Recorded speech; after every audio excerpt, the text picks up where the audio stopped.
Hi everyone. My name is Fathiya Abdi. I am a policy analyst with the Community Health Network of Washington. I am also one of your policy co-chairs for the Healthcare is a Human Right. And I will be co-leading this meeting with Sam, who is my better policy co-chair half, with the help of our tech wizards in the background, working very hard. So quick shout out to Nathan, Larry, and Kelly as they help us navigate this very complex virtual world.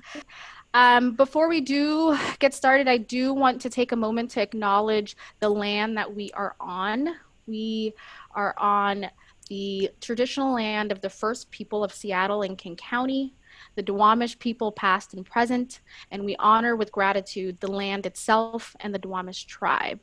This acknowledgement demonstrates a commitment to the beginning the process of working to dismantle the ongoing impacts of settler, wow, I cannot speak, colonialism.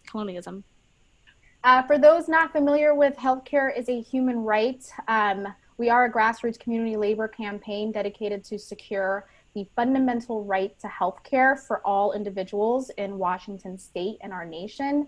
We have a very exciting agenda in store for you tonight.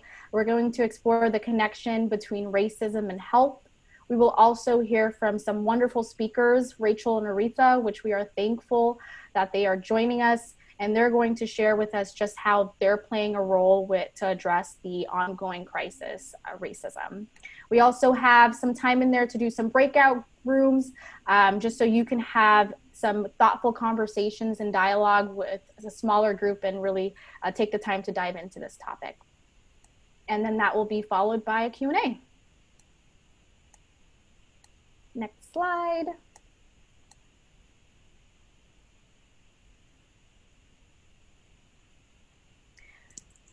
Actually, sorry, Kelly, I misspoke. Could you actually go to the agenda again? Perfect. So I'm going to actually hand it off to Sam. I'm Sam Hatzenbeler. I work at the Economic Opportunity Institute as a health policy analyst, and I was really excited to join the Healthcare as a Human Right campaign because I really believe in the importance of everyone having access to affordable health insurance and building healthy communities, having good, healthy outcomes for all of our communities. One of the reasons I'm excited about that is I grew up in a working class family, and we didn't always have access to health insurance. My dad was unemployed off and on. My mom worked a lot of jobs to make ends meet, but we struggled to be able to afford health insurance. And I also was one of those 20-somethings that was uninsured for a long time. So this is one of the reasons I'm really passionate about this. I know firsthand what it's like to not have access to health insurance. But we do also know that health insurance is only one of the ways that we can build healthy communities and have good health outcomes. And particularly when we're thinking about disparities, we know that disparities are persisting along racial lines, even after we take health insurance into account. I love how Dr. Ben Danielson, who's the medical director at the Odessa Brown Clinic here in the Central District, I love how he frames disparities. We talk a lot about racial disparities, but I think how he talks about it is that that disparities are not caused by race. They are caused by racism. And so that's one of the reasons we wanted to highlight this topic tonight. Fathiya, do you want to say more about your background as well? Yes, thank you, Sam. So again, my name is Fathiya Abdi. I'm a policy analyst with the Community Health Network of Washington, and I'm very passionate in my belief that health is a human right. Just a little bit about myself. I am the oldest daughter of 5 kids. My parents came to the U.S. in the late 90s as refugees fleeing a civil war in Somalia. And early on in my childhood, I took on the role of navigator and translator as I helped my parents navigate these very complex structures that we all are aware of and can barely do so now, particularly the health system. And even from a young age, it was very easy to see the disconnect between doctor and patient in the form of language barriers and cultural insensitivity. And that very much translated into their health. So just taking these personal experiences, that has all led me to pursue a career in increasing health equity and health access. And one of the main reasons I actually joined Healthcare as a Human Right campaign is because it allows us to have these discussions and push for creating and cultivating healthy communities. As you all know, we are only as healthy as our family, as our neighbors, and even strangers. So that being said, the COVID-19 pandemic, the racial justice uprising, and the recession has laid bare the long historical health and racial inequities and the very deep-rooted, ugly systemic racism that have continued to burden and worsen health for our Black, Indigenous, and POC communities.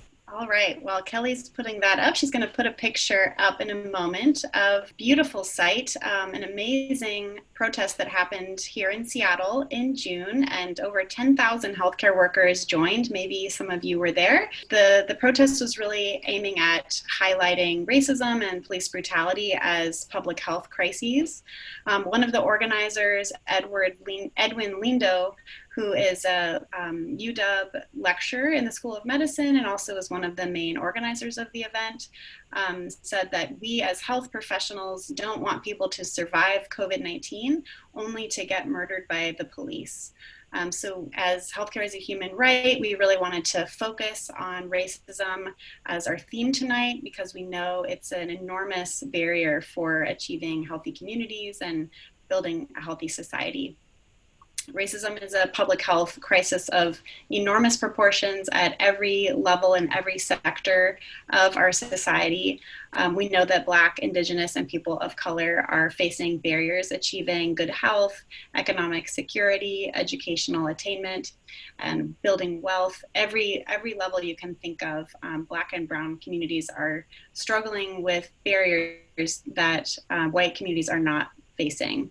And the recent uprising that we're seeing has brought out so much amazing leadership, and a few entities that have recently declared racism and police brutality as a crisis for public health are the American Medical Association, the American Public Health Association, and as well as King and Pierce counties public health departments, urging lawmakers to really make necessary police reforms. And certainly, as Fathiya said, we've definitely seen a lot of existing disparities get a lot worse with COVID-19. We're seeing higher case and hospitalization and death rates among communities of color and Black communities in particular. And we're also seeing that mirrored as well with the economic recession. I do want to emphasize one point that Sam made along the lines that health is beyond health insurance and having access to medical care. I know my health and our health is determined by public safety, housing conditions, education, structural racism, implicit biases, racist policies and procedures. And I can just go on and on and on. But we know that racism is a public health crisis. We know that these disparities and these inequities exist. And I think more than ever, we need to rethink and reframe the way that we discuss and advocate for health and what health is and health access and what that means.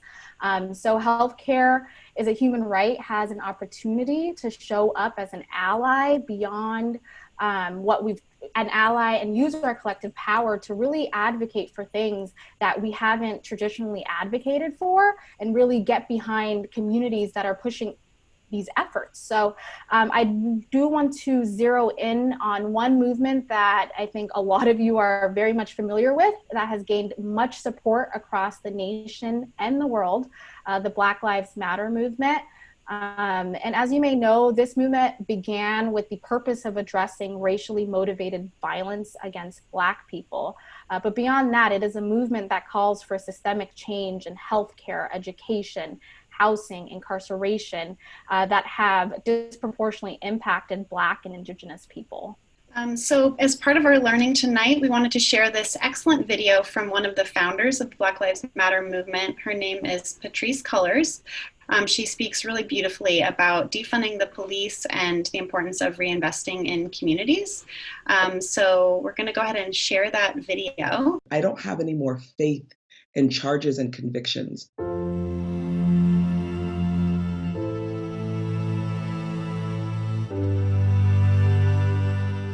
Officers have been pretty central to the case of George Floyd. Do you expect convictions? I never know, and we never know, if law enforcement is going to be held accountable. What we do know is that we live in a system that the carceral state has been used against Black people in particular. It's rarely used to be a source of justice for us. Will they get convicted is another question. I don't have any more faith in charges and convictions. I want to rely on this demand of defunding. I think that is our next stage of the work. If you look across cities, across this country, and you look at their budgets, you will see that there's a disproportionate amount of money given over to law enforcement. Then things like healthcare, after-school programs, education, access to jobs. This is an issue about what we're prioritizing.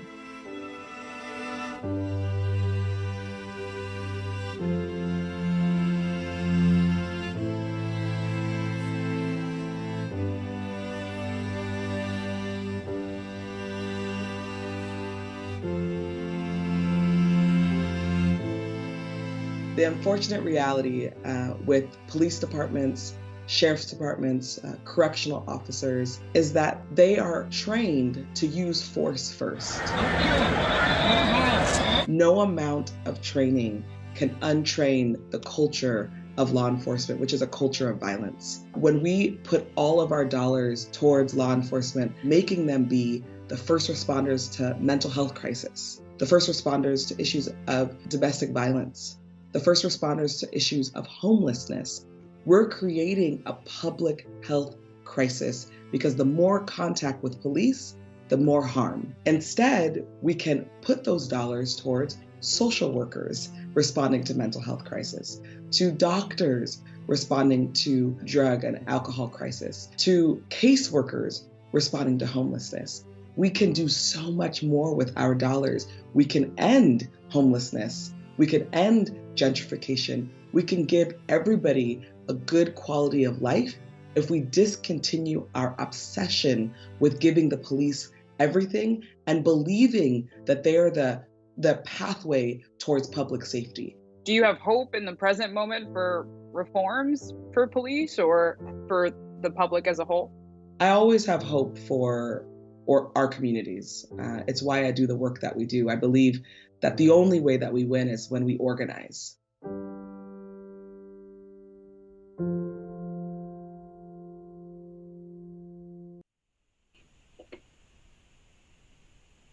Okay. Fathiya, did you want to introduce Rachel?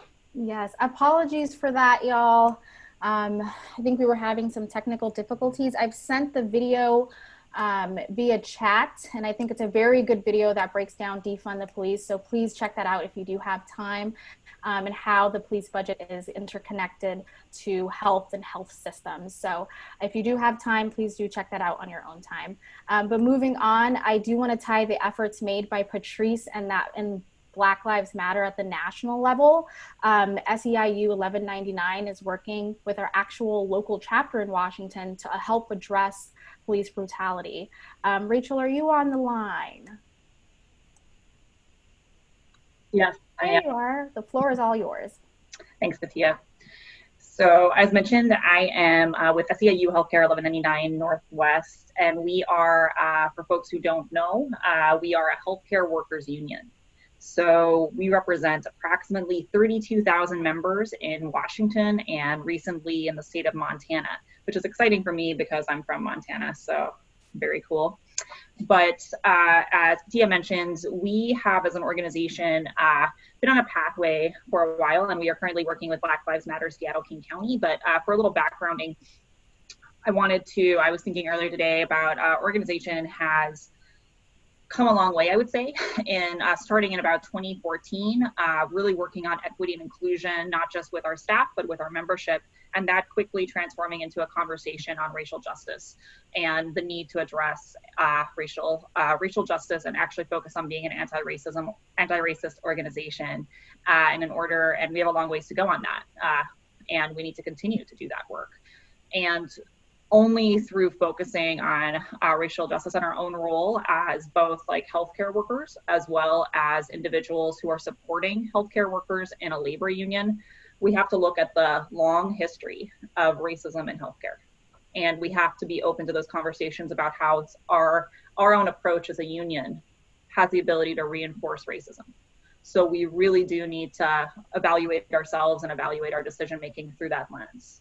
So one of the ways that we're working to do that is through actually proposing language on disparities in retention and in hiring, and asking for some of the data that organizations do need to turn in, like EEO1 data that looks at by hiring, by like actual job classes, the actual breakdown racially of folks. Because we need to understand how organizations are, reflecting their communities, as well as if you're getting people in the door but not keeping them in the door. And as a union, we have to think about that with our own staff as well. And I want to really quickly acknowledge I have an opportunity as a lead researcher to do quite a bit of data work and also to be a racial justice facilitator with our organization. And I also want to give credit to there's so many people in our organization that do this amazing work every day with our membership that could not be here today. I happen to be a steering committee member for Healthcare as a Human Right and was asked to do this report out. Today in our executive board meeting, our SEIU International has endorsed the Movement for Black Lives in, I believe it was 2017. And we spent time in our executive board meeting today actually talking about what that means. It doesn't mean just saying we endorse this, it means moving resources. It means working in partnership with both national and local chapters, hence our work with Black Lives Matter, Seattle, King County, and our work in supporting and encouraging local electives to support that racism is a public health issue at the King County level as well as the Pierce County level. So I know I only have a couple minutes, so I'm gonna kind of wrap this up, but I will say that the work to be an anti-racist organization is work that I think every organization needs to do. And we are far from perfect. And every single day we need to be evaluating how our decisions are either perpetuating or, closing those racism disparities, like Sam mentioned earlier about the actual racism disparities, not race disparities, and how we need to be able to critically look at ourselves. And on a personal note, myself as a white woman, as a racial justice facilitator, I really do feel like one of my roles in the organization is to have those hard conversations with everyone, but especially other white people, about why is it that we need to be able to see the connections between racial justice and economic justice in every single decision that we're making as a labor organization. And I would say every organization has that same responsibility, because justice for racial justice and racial equity drives the ability to have actual equitable health outcomes. And yeah, so I don't have anything else to add. I appreciate Sam and Fathiya's framing, and I'm gonna take myself off video, but I appreciate the minutes to talk about the work that we're working to do as an organization and will be continuing to do. Awesome. Thanks so much, Rachel. It's really great to hear about what SEIU is working on and also just how you personally think about it. That's great I think it's a great example of how organizations can really support the work, and also how it's the long game. It's not just this moment. It's about supporting the movement. It's the long term we're going for here. We wanted to now give people a chance in the breakout rooms to just talk in smaller groups, and we have some questions that you all can take a look at, and Kelly is going to put up the slide to just talk about the logistics of how the breakouts will work. I think at this point a lot of us are used to joining breakout rooms, but just in case, when you go into the breakout room, if you have questions for Aretha, who is our upcoming speaker, you can jot those down. If you happen to put them in your chat box while you're in your breakout room, we actually won't see those. So make sure to keep your questions either in your mind or jot them down and bring them back when we come back to the main room. And you're welcome to turn on your video also when we go to the main room, to the breakout room. And after the breakout rooms, we're going to welcome Seattle City Council member Teresa Mosqueda's community outreach manager, Aretha Basu, and she's going to talk about what the City Council is working on, particularly with the vote last night. Yeah, we just wanted to give everyone a chance to listen and to talk about these issues and unpack them a little bit more. So let's see, the questions, I wanted to review what those are. The questions we've got are, how is racism a public health crisis? How does the police budget issue relate to health and access to healthcare? And what more information do you want to understand this issue better? And what questions do you have for Aretha, our speaker? And so Kelly is going to put those in the chat if she hasn't already, and looks like she already did, which is great. So yeah, and when you see the box pop up to join your breakout room, go ahead and click that. We'll have 12 minutes to discuss, and then we'll bring you back to the main room and welcome Aretha. So we are ready to join breakout rooms, our lovely tech people. So it looks like all of us are back. So I hope you had a very engaging and thoughtful discussion. I know it's always awkward to jump back into the larger group after talking very closely with a smaller group, but I do want to take this time to introduce our next speaker, Aretha Basu, who serves as a legislative assistant and a community outreach manager in Councilmember Mosqueda's office. I do want to give a bit of background of Basu's work. She is an active anti-racist community organizer, organizing alongside and in the community with a broad number of grassroots coalitions on issues related to police brutality, accountability, anti-youth incarceration, and addressing anti-Blackness in the Asian and Pacific Islander community. She has been a fierce advocate for community-led solutions that center the most impacted and our most under-resourced communities. She brings an intersectional community lens, extensive community organizing skills, and actually something that I did read up on is that she's pretty good at making puns. So I don't know if we'll hear some later today, but most importantly, she will walk us through how the city of Seattle is currently navigating 3 crises: racism, COVID-19, and the economic recession. So we've also asked Aretha to share with us about a little bit of information about defunding the police and the work that the council is doing around that, particularly in the light of last night's budget vote, as well as the recent events of Police Chief Best's resignation.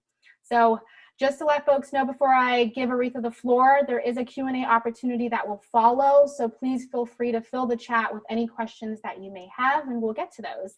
Aretha, again, thank you so much for joining us, and take it away. Can everyone hear me? We good? Cool. So thank you so much for having me tonight. I know folks have been at it all day and are now in this meeting, so I appreciate you all taking time out of your evening to have these important discussions. I think for me, what is really paramount when we're having these discussions is to kind of set ourselves in the history and in the context of what we're organizing under and what we're operating under. You know, the latest campaign slogan is defund SPD and reinvest in communities, and Black Lives Matter, but what that builds upon is years upon years of community organizing around this issue, especially in Seattle. Seattle has an incredibly long history around police accountability and organizing around the Seattle Police Department, starting with John T. Williams and Charlena Lyles. You know, we've really been able to build a localized movement that I think has catalyzed many, many campaigns, whether that be No New Youth Jail or Block the Bunker. And so, yes, I work for Councilmember Mosqueda, but when I'm not wearing my city hat, I still am an active organizer within the community with Decriminalize Seattle, the newest coalition that all of us have organized under. And so being able to put forth the 3 demands that I think really set the stage for this movement and for this discussion that has sped up in the last 2 months has been challenging, but really, really important. And so I have the privilege of being able to speak not only from the perspective of a legislative aide within the city, especially for the city council, but also being able to have that inside-outside perspective because I still actively organize with coalitions that are targeting the city council at this moment. So yeah, that's just a little bit of ground setting and framework for how I enter this work and how I enter this conversation. And so, you know, Thank you, Sam and Fathiya, for sending me the questions a little bit in advance, so I had some time to prep. And I think, you know, starting off with the main reasons around why folks have decided that defunding the police department and investing in communities is the tactic that we're choosing in this moment, I think is very important. And so the way that I've been thinking about this is twofold, right? So there's definitely a fiscal standpoint, and then there's the ideological, the moral standpoint. So starting with the numbers, because I work for the city, and we love our numbers. Thinking about how the Seattle Police Department's budget, what it represents within the overall city budget, right? So SPD's current budget is $409 million. That is a lot of money. And so over the course of the last decade, SPD has actually received a 43% increase in their budget. So they started at around 200 million, and then they ballooned to 400 million. And that is actually where the demand for defunding SPD by 50% came from. We looked at the police budget as organizers and said, over this course of time, it has pretty much doubled, while so many other very critical services have stayed stagnant. And I think that gets to kind of the framework of the meeting around the public health crisis, is when we're overinvesting in punitive systems and not accurately investing in the things that actually feed people's health, we have the outcomes that we're seeing play out in our city today. So SPD is one of the city's largest budget appropriations, aside from our transportation and our utilities. SPD's budget is actually greater than all other, so there's 25 city departments. Their budget is greater than all of the departments that serve public health, housing, early childhood education, and access to healthy food. And the city actually spends more on SPD overtime, so things like policing protests, which we've seen a lot of over the past 3 months.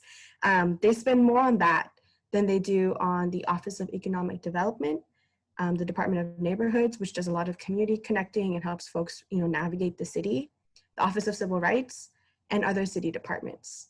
So that in itself is kind of the ground setting for why we decided to go down the budgetary tactic this time around when it came to SPD.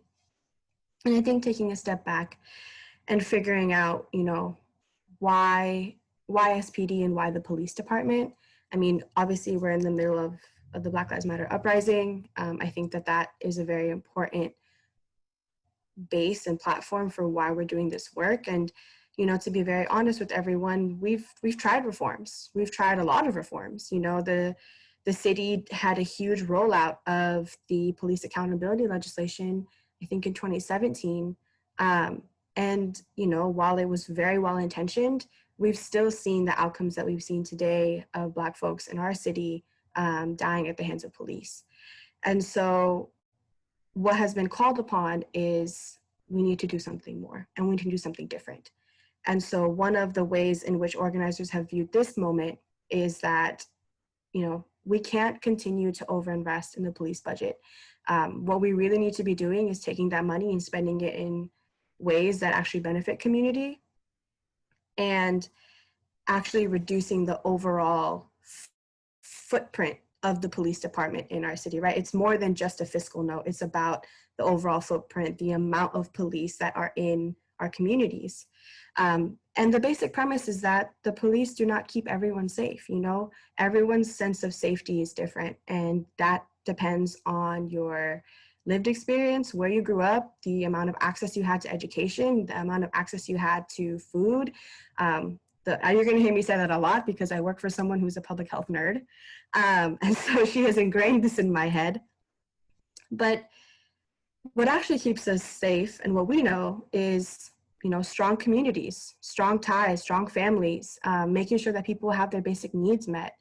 And having years of a bloated police budget has reflected a consistent disinvestment in Black communities and promoting over-policing in communities of color. This has led to communities being disproportionately impacted by police violence and being overrepresented in jails and prisons. And so essentially, you know, if we're really boiling down what the first two demands of decriminalized Seattle and King County equity now are, is we're saying stop spending so much money on police and prisons and jails, and actually spend money on things like housing, transportation, childcare, food care access, and education, because that is what people need. They need their basic needs met. And so another thing that folks have talked about is, when we call 911, everyone deserves to feel safe.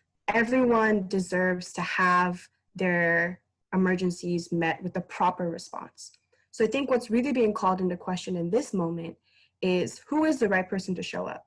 You don't always need an armed police officer to help you get into your house, to address someone who's having a mental health crisis in the street. That's not the response that we need.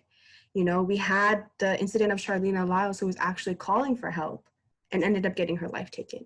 And so what's getting called into question is, how do we, as both local government and also as a broader community, come up with the solutions that actually fit the need of what is being asked of us? So that's why we've had conversations around civilianizing 911. When you call 911, you still should get a response, but maybe it's actually getting in touch with REACH or LEAD or any of these other organizations that do great work around people who are experiencing homelessness or experiencing mental health crises, and actually getting them into resources like housing. So that's part of the framework around investing back in community. And we know that there's tons and tons and tons of organizations that are doing real harm reduction work. They're working with people who are struggling with substance abuse. They're working with people who are experiencing homelessness. They're working with young people who are coming out of jail, specifically the jail in the middle of our city. And what's most important is that those organizations are addressing the root causes. Police don't address root causes. They're just Band-Aids. And in fact, they actually harm people more because we're not addressing root causes, people continuously cycle through very harmful ways, right? Like, you get arrested, you get put in jail, then you get released. You're not getting housing, you're not getting access to any resources through that cycle. You're just getting, just passed through multiple times. And so what organizers like Decriminalize Seattle and King County Equity now have put forth is really a demand to right-size the way in which our city invests, and to demand that we invest in scaling up the community-based solutions that I just talked about that really help people. And, we know the root cause of why people end up in the criminal legal system. It's because their needs aren't met. And the vast majority of what our court system deals with, especially in the Seattle Municipal Court, is misdemeanors, AKA crimes of poverty. A statistic that really stood out to me as we started this budget inquest process, police inquest process, was that only 3% of the calls that SPD responded to resulted in an arrest for presumed criminal behavior. So out of 100%, only 3% is what is actually leading to arrests. So that, I think, tells us that we're not addressing this the right way. We're not showing up the right way, and our investments aren't actually rooted in a data-driven response. So that's my stump speech on why we're doing this, why we've taken this endeavor over. And I'm happy to go into, kind of the triple threat, but definitely want Fathiya to tell me if I'm going in the right direction. No, I love the fact that you really dived into defunding the police and what that actually means. I think the name tends to scare people, and they don't truly understand what the breadth of it is. And after looking it up, they actually agree with it. So I do thank you for walking us through that. Before we jump into Q&A, I would love to hear a little bit more about COVID-19 and the economic recession, and just how the city is handling that. Sure. So, obviously COVID-19 has just exacerbated all of the inequities that we already knew existed in our city. It's just put a major spotlight on it. And so one of the ways in which the city, I think defunding is actually a tactic to address that, right? It's looking at this police budget of $409 million, and it's saying, we know that police officers in this moment are not actually meeting the needs of community members. How do we take portions of that budget and reallocate it to the things that people need right now, like rent relief? Very real thing. Folks are really scared about what's going to happen at the first of the month. And so to put that into perspective, right, You know, while residents have been facing housing costs that have skyrocketed in recent years, like I know, like I grew up in the Central District and I could never afford the apartment that I grew up in. I now live in Southwest Seattle because it's the last affordable place for someone like myself who's relatively young. So while we're spending like $409 million on policing and only $90 million on homelessness services and only $12 million on public health, we're setting people up, especially during a global pandemic, right? Like when all of the health inequities that people already experience are just being put on display. I think what the city is doing is they're trying to really stay within that public health framework of saying, we need to move this money to services that we need, like those community-based organizations that I was talking about. And Councilmember, and I'm not the lead staffer on this, so I'm speaking from memory on this, but one of the other things that the city, or my Councilmember specifically, has worked on is the Jumpstart Seattle proposal, which was geared at really putting progressive revenue on the table for the city in a meaningful way and addressing a lot of the shortfalls that we're going to see because of COVID. You know, the city is facing a massive budget shortfalls, and so the task of the council, and you know, a commitment that my council member has made, is that we know that austerity is not going to help anyone at this point. In fact, whenever we face recessions or whenever we face financial hardship, the first things on the chopping block are often social services, which we know our communities, specifically communities of color, often rely on the most. So they're the first ones to get impacted and they're the last ones to be thought of. So in this budget cycle, with my council member being the budget chair for the first time, it's a little scary. We're learning a lot, especially during a pandemic, but really focusing in on progressive revenue like Jumpstart Seattle, focusing on defunding SPD as a tactic within the budgetary cycle of moving money around, and you know, just really reckoning with the way in which council has historically approached funding. You know, they have always rubber stamped the police budget and actually taken votes to increase it. And so a lot of the council members have said, you know, no more. We actually cannot afford to do business as usual anymore because our communities are desperately crying out for relief. And so that was a very convoluted way of saying Jumpstart Seattle and defunding SPD are two of the tactics that I think council has been really focusing on to address the shortfalls that COVID-19 has placed upon us. Well, I just want to thank you, Aretha, for really taking the time to walk us through these complex decisions and what's been going on with all these crises. I will actually throw it over to Sam, who will lead our Q&A portion of this discussion. Sam? Yeah, and I wanted to second Fathiya and just thanking you. You have such like deep expertise on this, and I really appreciate you taking the time. I know you are very busy, and just really appreciate you being here. So we've got some great questions Cool. from Margaret's group.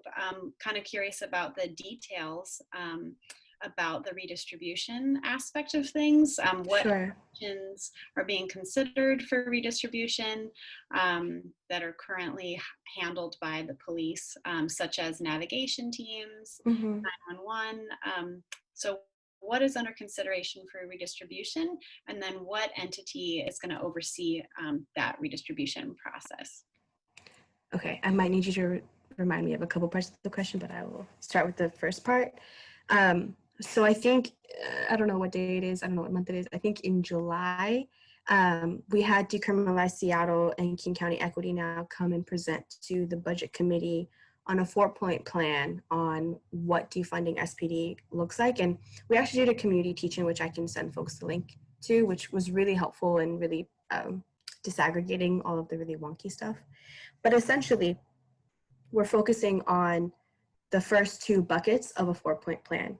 And so in this 2020 rebalancing cycle, which I think is important to note, that what we just went through and what we're hopefully wrapping up on Wednesday is only the rebalancing cycle. We were not working with whole numbers.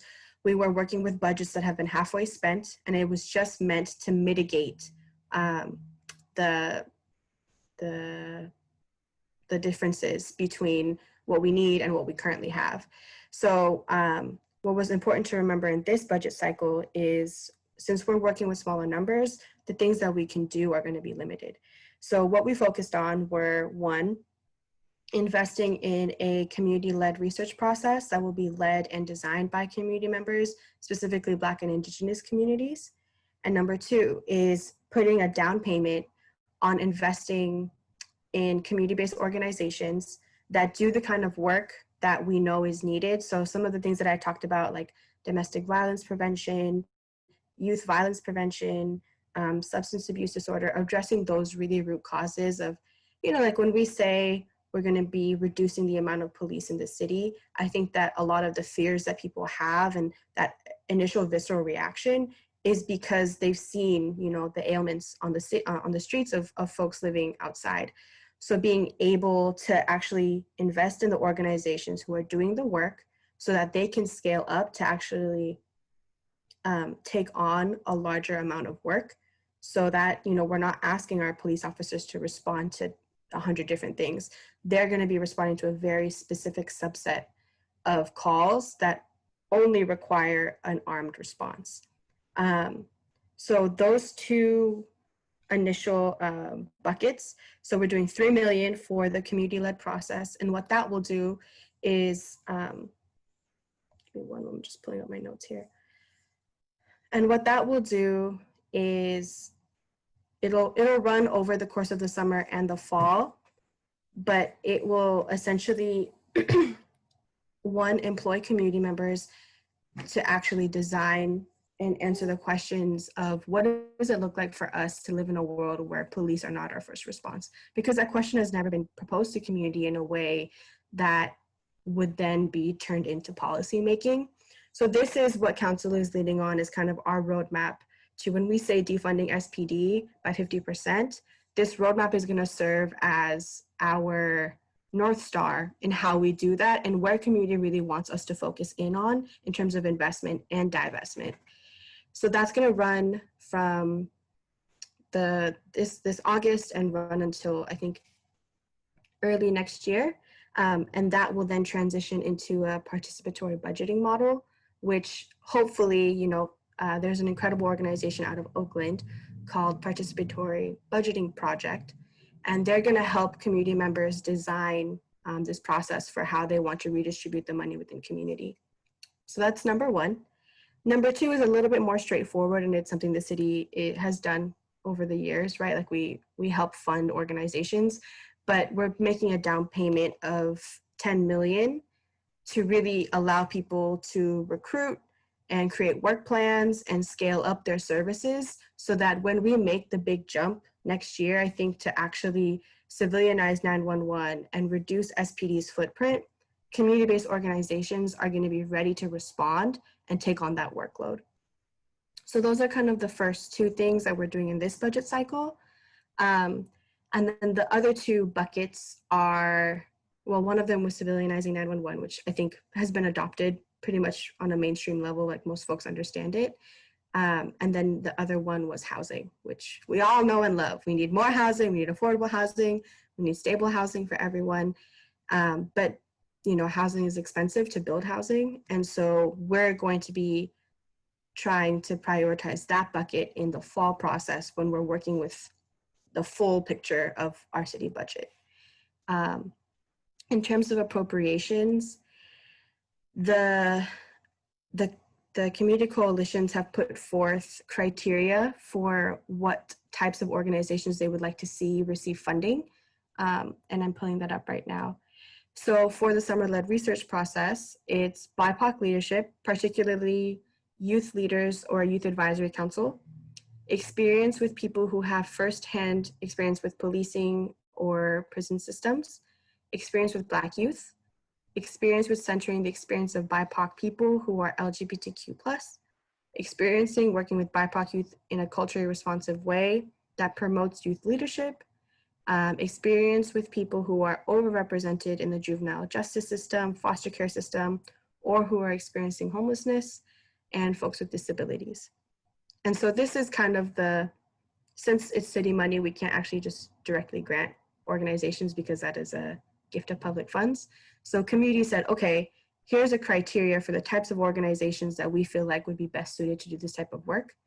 And so the city will then have an RFP process to help us, find the organizations and then do the recruiting and the work plans and all the things to really launch the research process. And for the scaling up of the community-based organizations, the current plan is to grant the money to the Margaret Casey Foundation, who has very deep ties with community organizations, and they will then contract out with a similar criteria for organizations that we know are doing harm reduction work. And so we're outsourcing a little bit of that, so that because people have distrust with local government, specifically the city of Seattle, because we have gone about funding in harmful ways before, and it's actually been disorganizing to community. So we said, okay, we'll give it to this foundation who has experience with working with large sums of money and will be able to have the capacity to meaningfully help small organizations scale up to receive, significant amounts of money. So that is the overarching work that is finalizing on Wednesday. So yeah, that's a very long response. Yeah, no, that's helpful. I mean, I just think about, that in organizing, that the process is so much, it's as important, if not more important, about how we achieve something or pass something. So I love this participatory budget process, and I think it's really going to create opportunities for advocating for things that we really need, like you were saying, affordable housing and public health funding and all of that. So yeah, just really appreciate you kind of laying that out. And I feel like we're all kind of learning a lot more about budgeting maybe than I ever knew before about the city budgeting process, certainly. So a few groups asked the same question, and we've seen this a bit in the dialogue recently, and about people being concerned that people of color in the police department are going to be the first ones to be laid off, and how is the department going to maintain diversity. And I think that also came up with Chief Best resigning, and I'm just curious how you frame that, or how you think about it. Sure. I mean, it's a real consideration. I had a bit of an experience. I was at a protest a couple weeks ago, and I've been to thousands of protests in my life. And so I'm standing on the protest line, and I'm looking at this police officer, and I realize it's one of my best friends from high school. And, he's, half Black, half Samoan. And, this is someone that was like my ride or die in high school, and I know their heart and I know their values. And so, for me, it was definitely like a moment of being like, oh man, like I know that he just became a police officer very recently, because I just seen him like a couple months ago, and he didn't mention it. So, it's not something that's far away. It's something that I definitely have been thinking about on a personal level, but on a technical level. So the city's, the council's power and jurisdiction only goes so far, right? Like, we hold the purse strings, and we can allocate X amounts of money as much as we want. But at the end of the day, that spending discretion falls upon the mayor and falls upon, in this case, the police chief. So if we say, like, your budget, just for this argument's sake, your $409 million budget, we're reducing it down to $200 million. And we want you to cut all of these things. Those are great recommendations, and we're trying to signal our intent as council offices and council members to what we're prioritizing as things that we feel like don't need to be funded, but that discretion still comes down to the chief. So what council members have been saying over the course of the entire budget process is, at the end of this process, we are going to be reducing the patrol force by 100 officers. And to put that in perspective, SPD has roughly 1,300 officers. So we're only reducing 100 in this cycle, in this year. And the chief has the discretion to do out of order layoffs. All she has to do is essentially, there's a 3-person commission from the city that the police chief can then appeal to and say, hello, I would like to be able to do out of order layoffs in my police department for X, Y, and Z reasons. So Chief Best could, in her discretion if she was still chief, actually prioritize laying off officers who have long histories of complaints from communities. So getting that information from OPA or like disciplinary injunctions on their records, she could do that. And what council members have repeatedly said is, Chief Best, we're putting in these budgetary cuts and we would like you to prioritize out of order layoffs so you can preserve the diversity of the police department. We can't make her do anything. We can't make any police chief do anything. All we can do is control the purse strings. And so multiple times you've heard council members say, like, I'm doing X amendment and I would like the police chief to use her authority to go to this commission and ask for the permission to do out of order layoffs. So there is a vehicle in which that can happen. To be very honest, I think it's on community to put the pressure to say, like, we don't want you to cut the most diverse young recruits. You know, there are a lot of officers on there who I have personally got my butt beat by them that I would love to see actually cut first, because I don't think that they are representative of the type of police force that I think our city strives for. And there have been multiple meetings where community members, you know, there's small civil rights firms who have been collecting names of police officers who have egregious histories.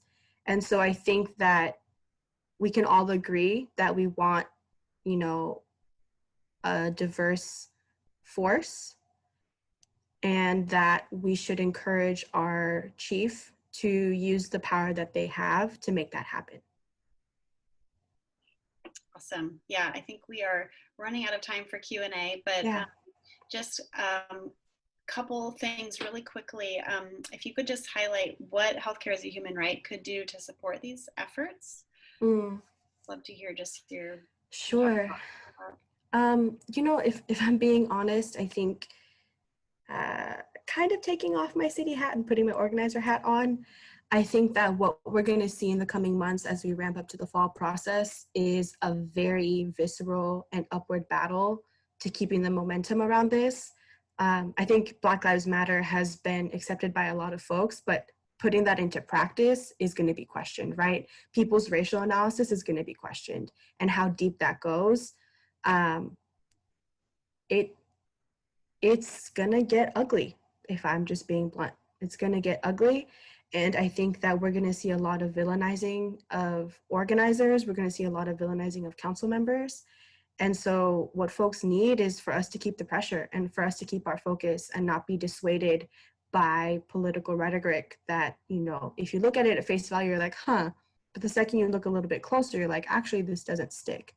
I think, you know, as someone who has been organizing since they were 18, I would hate to see the years and years of organizing go to waste because of some well-written talking points by an executive. I'm probably gonna get in trouble for that, but I'm saying it with my organizer hat. I think what's paramount for us is to keep writing our council members about supporting the demands for defunding SPD by 50%, because they're gonna be getting a very loud message from a different sector of people saying the opposite. And their job is to take it all into account. So I think we need to keep the drumbeat going. A lot of organizers are burned out. We have been going nonstop for 2 months. I know folks who haven't slept in weeks because of this work, because we're committed to this work and we've never been so close, and we're never gonna get a shot like this again. So I think calling your council members, emailing your council members, and learning more about what this means. I'm happy to follow up with Sam and Fathiya about some of the resources that Decriminalize Seattle has put together to really conceptualize what we're working towards.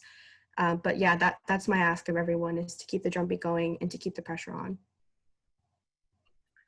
Thank you, and really well said. I know we're all really grateful for all of the work that you're doing and that you've been doing for years and years. I was telling Fathiya that I feel like I've never been to a protest and not seen you. So you are hardworking and brilliant, and we really appreciate your time. We are supposed to end this meeting in just 5 minutes, so we probably should move on, but just thanks again so much, and hope that you get some rest and take good care. Yes, thank you all for having me, and thank you all for being here in this meeting. I will follow up with you too with some resources. Awesome, that'd be great. Okay, bye friends. Take care. All right. Wow, that was amazing. I don't know how to follow up. Thank you all for staying even after the breakout rooms. I know folks tend to drop off, but I hope that you've learned a lot from Aretha's breakdown of just how the city is navigating defund the police, as well as just the economic recession issue and COVID-19. So before you go and we jump into announcements, I do want us to do a couple of poll questions. These poll questions will just help us get a sense of how the meeting went today and how you feel. There are 2 questions that we have just to ask you whether you've learned something new from this meeting, as well as how do you feel about investing in our communities and redirecting those funds. So you should have a poll right in front of your face right now. Go ahead and vote. All right, and as you're voting for those and sharing your thoughts, just wanted to share a couple of announcements, and Kelly is going to share her screen again to, we want to highlight something about the Universal Healthcare Work Group. Thank you. And I know many of us are tracking this group, but the Universal Healthcare Work Group is tasked with developing a path towards universal coverage here in our state. And their next meeting is August 25th. And the work group is full of really amazing policy experts and providers, and actually a lot of people part of HCHR are part of the work group, but we really want to make sure that the work group hears from community members. It's really, really important that they hear our stories, hear how we're struggling to afford health insurance. So we particularly want people to sign up to share their story, and you can see the link on the screen, and Kelly is also going to enter that into the chat. We particularly want to hear stories from people who've lost their health insurance because of being unemployed due to the recession, people who can't afford insurance at all, and then people who do have insurance but can't afford to use it because of the high out-of-pocket costs. So please do sign up to share your public comments. Yeah, and that's the main announcement. So I just wanted to give a moment to anyone who wants to share any news or has any further questions for the good of the order before we sign off tonight. All right, don't hear. Oh, we've got someone raising their hand. Vanetta, go ahead. I'm going to ask to unmute you. Hey, Sam. Hey, Vanetta. Hi, and hi, Fatima. Hi, who else? No, the 2 of you and everybody else. And did Carmen Best, did she retire? I mean, did she resign? She resigned, yeah, late last night. I got the news around 10 o'clock. Oh, I didn't even open my newspaper. Oh, man. Okay. Yeah, she is unhappy with the city council's vote, and I think part of that they reduced her, they cut her pay, not as much as by what they were originally considering, but they did cut her pay, and so they have appointed a new person, Adrian, I'm forgetting his last name right now, but as the interim chief. Wow. Okay. Thank you. And thank you. You guys run a really nice program. Thank you for coming. It's nice to see your name, even though I'm not seeing your face. Does anyone else want to say anything before we close out? We are going to be sending an email out with resources and information. We'll also send the video. We know it was a little bit hard to see it, so we'll send that out as well. Not seeing any more hands raised. So yeah, we'll just thank so much everyone for coming and taking your time and being part of Healthcare as a Human Right. It's really great to work with all of you and really appreciate all of your leadership and commitment. So thanks so much.